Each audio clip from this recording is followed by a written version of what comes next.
Waalaikumsalam warahmatullahi wabarakatuh. Yang lain mau tenang ya, yang lain yang tenang. Abah Yaya dan Pakit Om Sentosa. Amin. Mic-nya mohon agak dekat. Nah. Solusi untuk usaha budidaya sebaiknya menggunakan mesin atau menggunakan tenaga manual. Menggunakan mesin lebih cepat teratasi, tetapi kasihan tetangga. Atau menggunakan tenaga, tetapi memakan waktu, tetapi bisa membantu paling tidak memberi pekerjaan. Terima kasih. Baik. Mungkin ini Seperti itu, maksudnya menggunakan mesin, ya baik. menggunakan mesin tapi cepat gitu, atau menggunakan tenaga gitu. Soalnya kan kalau di kampung kan banyak pengangguran. Iya. Jadi mungkin sebelum Mas Ibu kami sampaikan, Mas Ibu bagian-bagian gini loh ya. Semangat untuk membantu orang lain itu penting. Tapi kita harus mengukur kepentingan kita, kekuatan kita. Jangan sok jadi pahlawan tapi kitanya nggak bisa bangkit. Biasanya itu adalah orang kerja di kota atau di luar negeri, kalau pulang pengen tampak keren, padahal masih banyak utang tapi bagi-bagi hadiah banyak. Kok betul kenapa sih saya ini? Action kerja di Jakarta, pulang ke kampung, padahal di Jakarta juga nyungsep loh ya. Tapi kalau pulang tuh tampak kayak punya wah ini. Jadi ingin jadi pahlawan. Tapi yang kami senang adalah dia rindu untuk bantu saudaranya. Bagus, membantu. Akan tapi harus diukur dong. Kita pernah mencoba untuk galian bangunan, cobalah pakai manual saja biar tetangga pada. Rupanya karena batu gak selesai 1 bulan, akhirnya ganti sudah tutup pego. Akhirnya kita berpikir begini, kalau ingin membuatkan pekerjaan, membuat lapangan kerja, buat yang lainnya, tapi urusan-urusan yang harus cepat, harus kita selesaikan dengan mesin, gak apa-apa. Bukan berarti meninggalkan, itu bagus, hatinya hati perasa. Sayang dong, kalau pakai manual, bisa pakai manual, kenapa harus pakai mesin, sehingga tetangga itu bagus, hatimu bagus. Cuman kalau pekerjaannya tidak kelar, terus nggak baik, besok sekali bangun, besok rusak, ya jangan pakai tangan orang dong. Nanti malah musuhan dengan tetangga, sudah dikasih kerjaan nggak benar, marah-marah. Mungkin Anda bisa buat lapangan kerjaan yang baru lagi. Jadi ukurannya adalah yang jelas perasaan, hati hidup itu penting yang ada di hatinya. Cuman setelah itu lihat di kenyataannya. Kalau memang seandainya ditangani dengan manual maksimal, sesuai dan tidak terlambat targetnya, ya boleh-boleh saja. Misalnya bulan Syawal akan dipakai. Sementara kalau pakai manual nggak beres-beres, ya pakai mesin karena bulan Syawal kita punya hajat baru lagi. Itu jadi sah-sah aja. Asalkan kerinduan itu tetap baru. Nanti kita berpikir, oke lah mungkin bagian bersih-bersihnya, kayak rapi-rapinya dan sebagainya masih ada yang lainnya. Jadi kami juga tetap merindukan siapapun punya perasaan kayak gitu. Nolong, tapi jangan sampai gagal. Tetangga nggak bisa bikin bangunan. Kenapa? Kita pengen bangun rumah, tapi miring semuanya, dipaksain tetangganya kerja. Gali nggak bisa, jangan dipaksain juga. Kalau bukan ahlinya, seperti itu. Jadi intinya, piara hati yang hidup itu kita harus suburkan. Cuma nanti, pada hakikatnya tinggal dalam kenyataannya, kalau memang kerjaannya perlu cepat dan perlu maksimal, ya pakai alat, nggak apa-apa. Adapun tetangga, kita bukakan pekerjaan yang lainnya lagi. Seperti itu. Mungkin masih mau nambahkan hal itu.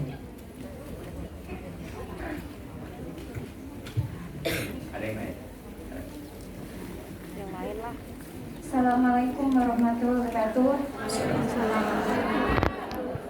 Izin bertanya Buya, bagaimana supaya iman kita tetap kuat meskipun hidup bersama orang non-muslim di negara non-muslim, dan ciri-ciri apa Allah merahmati kehidupan kita dan amalan-amalan yang bisa melindungi kita dari istidraj. Terima kasih.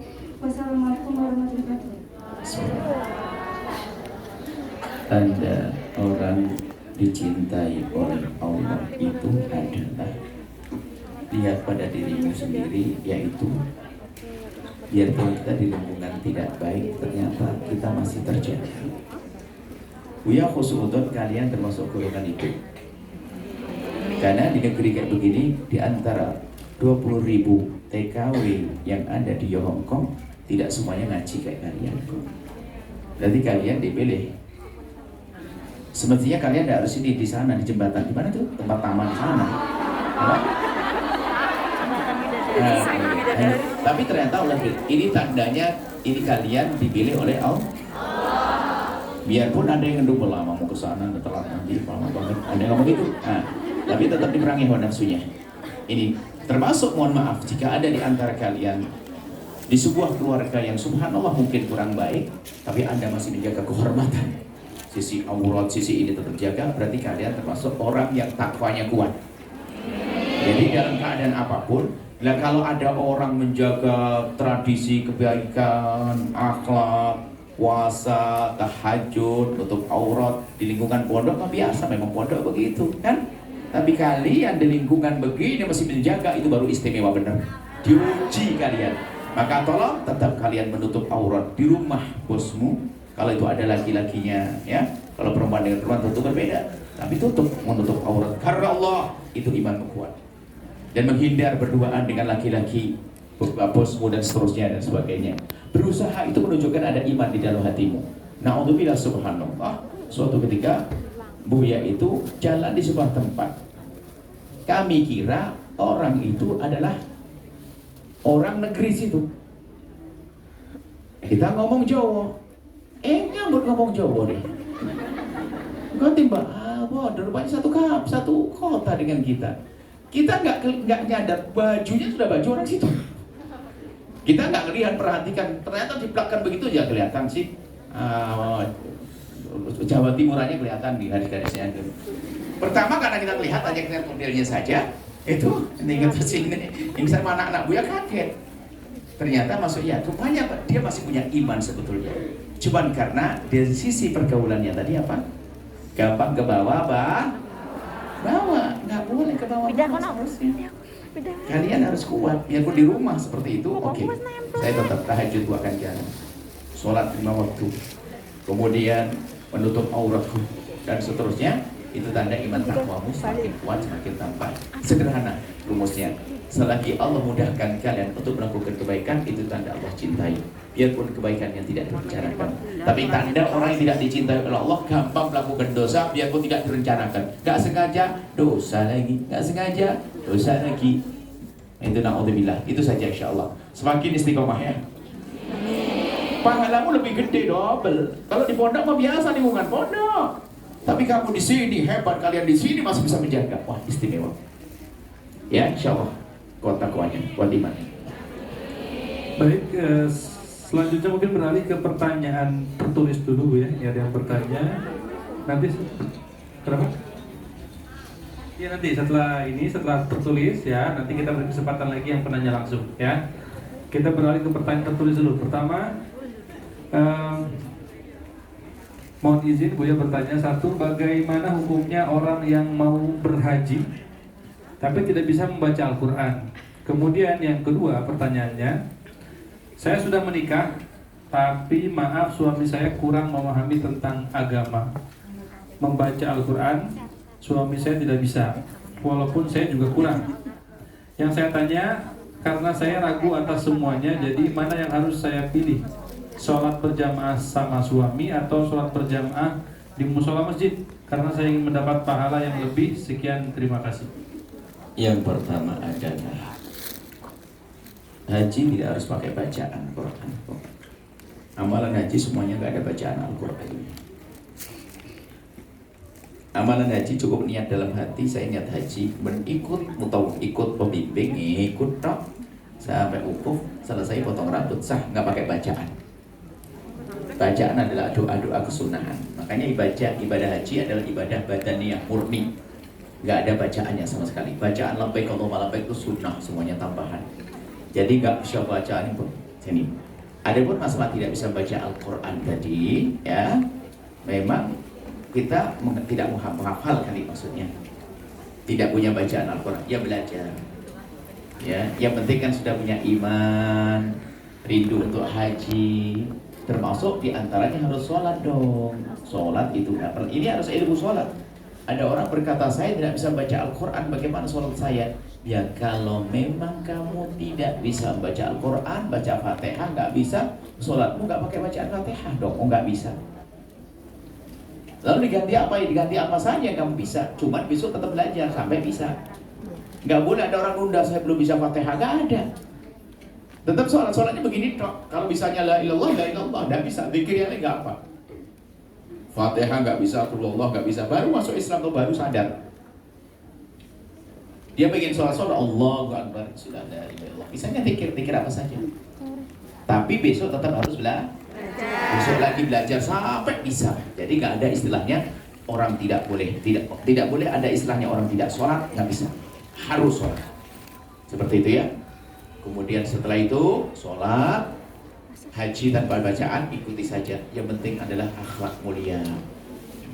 Kemudian tadi ternyata suami bacaannya nggak benar dan sebagainya. Ketahuilah, untuk menjadi orang yang soleh tidak harus bacaan Qur'annya bagus. Bahkan mungkin belepotan.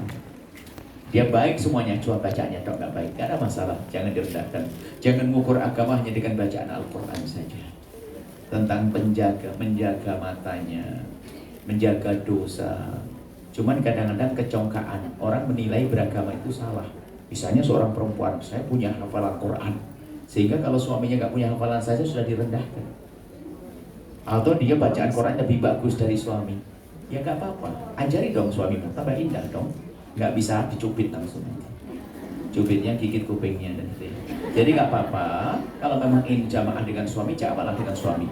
Selagi memang suaminya itu bisanya begitu, bukan main-main, itu sah Anda sholat. Cuman indahnya nanti begini, jangan suami diikat selalu tidak pernah ke masjid. Adapun anda kalau memang ke masjid dengan suami Anda, oke, bagus, berangkat dengan suami. Akan tapi kalau Anda marah tadi gara-gara suami nggak bisa lalu ke masjid, suami tinggal, itu nggak benar. Nah ya, jadi nggak apa-apa kalau suamimu ternyata bacaannya masih belepotan, dia soleh kok. Kita menemukan seorang wanita solehah pintar dia, yang ngajari dari nol suaminya bacaan Al-Quran. Sampai setelah itu pada masa tuanya, ternyata kalah, suamiku lebih hebat dari aku, tahajudnya dan seterusnya. Jadi nggak apa-apa ya, jangan sampai jadi ukuran kerendahan. Wah, kalau nggak punya bacaan Al-Quran, nggak apa-apa. Dia mungkin nggak sempat belajar dulu karena sibuk ngurusi orang tuanya, karena sibuk ngurusi adiknya, karena sibuk kerja. Sebetulnya hatinya baiknya penting itu, akhlaknya baik, menjaga perasaan, menjaga mata. Ada bacaan Al-Quran sambil belajar, jangan jadi ukuran untuk direndahkan, hati-hati. Biasanya punya hafalan Quran 2 juz, 3 juz, 1 juz, gampang sombong karena punya hafalan Quran. Gara-gara bacaan Qurannya salah sedikit aja, kamu sholat jamaah dengan dia, bacaannya nggak benar.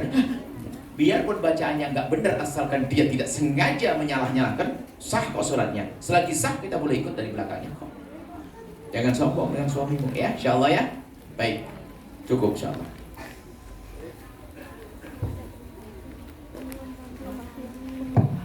Beralih ke pertanyaan tertulis berikutnya Bu ya. Ini saya mau pulang kampung Bu ya. Usaha pupuk organik dari kotoran hewan, pupuk kandang, ternak, maggot buat pakan ayam dan ikan. Itu semua boleh apa tidak? Gimana hukumnya?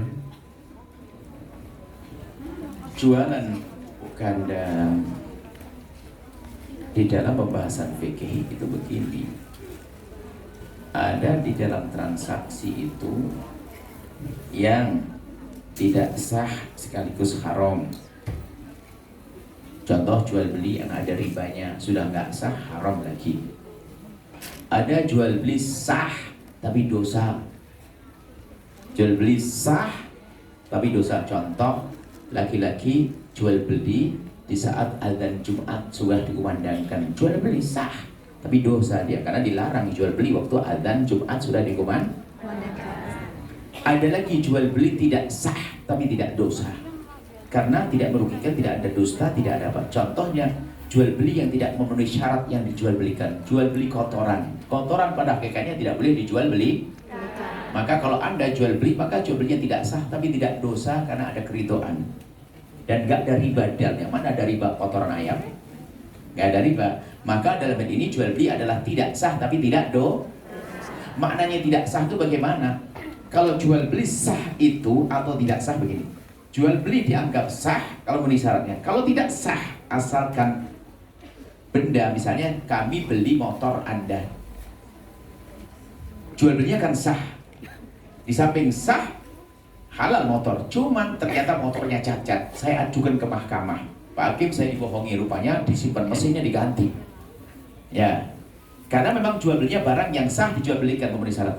Tapi kalau barangnya memang tidak memenuhi syarat untuk dijual belikan, kok Anda beli, tidak sah. Tapi tidak boleh. Contoh, saya beli kotoran ayam kepada Anda. Karena kotoran ayam dalam mazhab Syafi'i tidak boleh dijual belikan, maka saya jual belinya nggak sah. Tapi uang Anda terima sah karena saya berikan pada Anda. Kotoran ayam saya ambil halal karena Anda merelakannya. Cuman bahasa jual beli sudah nggak ada di sini. Maksudnya nggak ada di sini gimana? Kalau ternyata setelah saya simpen kok ternyata baunya kurang, saya komplain ke hakim, Pak Hakim saya dibohongi, ternyata kotoran ayamnya kurang bau. Hakimnya ketawa, siapa yang suruh jual? Siapa yang suruh beli? Dibilang nggak sah, kamu maksain. Jadi maksudnya tidak sah itu kalau kita ngajukan ke mahkamah ditertawain kita. Tapi halal, makanya jual beli pupuk adalah tidak dosa, bisa lakukan dengan tentunya tidak dengan berbohong dan sebagainya juga. Nah, itu adalah di dalam madhab kita Imam Syafi'i. Ada pendapat tapi Imam Malik lebih gampang lagi. Nah, lebih gampang lagi tentunya adalah itu tidak najis dan madhab Imam Malik adalah sah. Jadi boleh Anda melakukan itu jual beli, tentunya kejujuran tetap harus ada, ya. Kalau perjanjiannya Anda ngasih 5.000 ya jangan gara-gara nggak sah. Yang penting 1.000 seenaknya sendiri, nyakiti orang tidak boleh.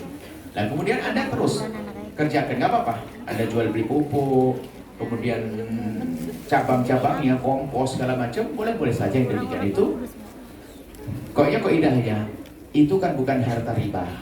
Harta riba itu emas, perak dan sebagainya. Yang kalau jual beli, saya jual beli uang dengan uang, tukar uang 100.000 menjadi 90.000 di hari Lebaran, itu riba. Ada perbedaan, biarpun sama-sama diuntungkan. Tapi kalau kotoran ayam nggak ada ribanya. Maka dari itu tidak sah secara hukum fikih Islam dalam mazhab Syafi'i, tapi Anda tidak dosa. Ya sudah, selagi tidak dosa ya nggak apa-apa. Rizkinya rizki halal, rizkinya boleh dimakan dan seterusnya seperti itu. Dan dikembangkan yang maksimal untuk menjadi sukses. Baik, itu saja. Baik, terima kasih. Demikian untuk penanya tadi terkait usaha pupuk ya. Berikutnya kita berikan kesempatan kembali 3 orang penanya langsung dari sebelah sini, sana sini ya. Boleh ibu ini 1, tengah itu 1, samping sini, sana boleh. Assalamualaikum Bu ya. Bagaimana hukumnya memuaskan suami secara online?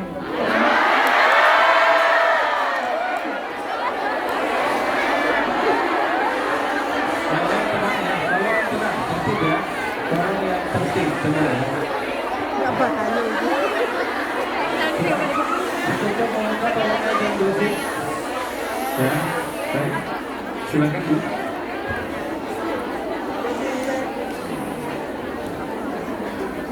Jadi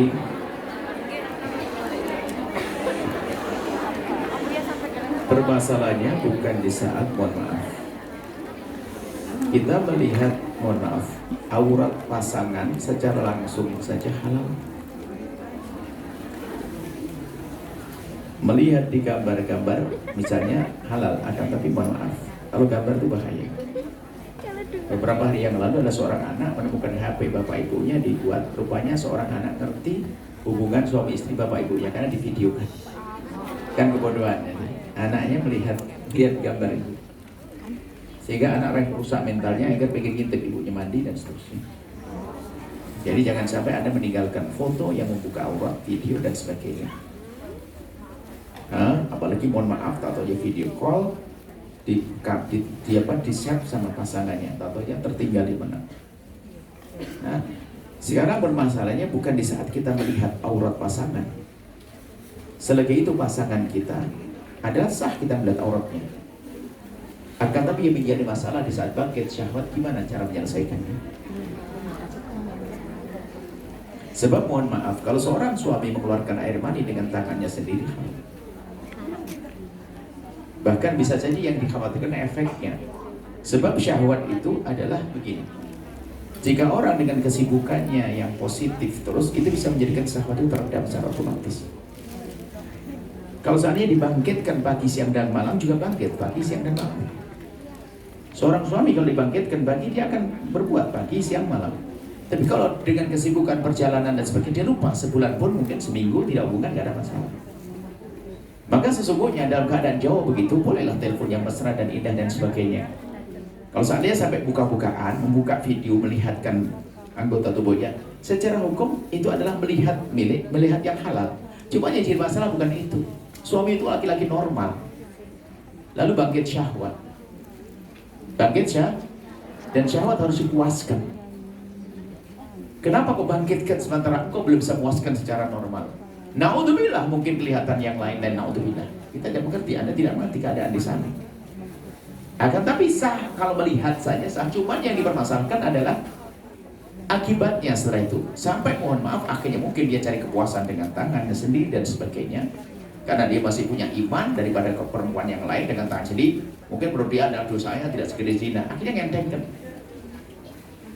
Sehingga mungkin hobinya seperti itu. Ingin bangkitkan syahwat, mungkin bisa setiap hari. Karena terpesona dengan Anda.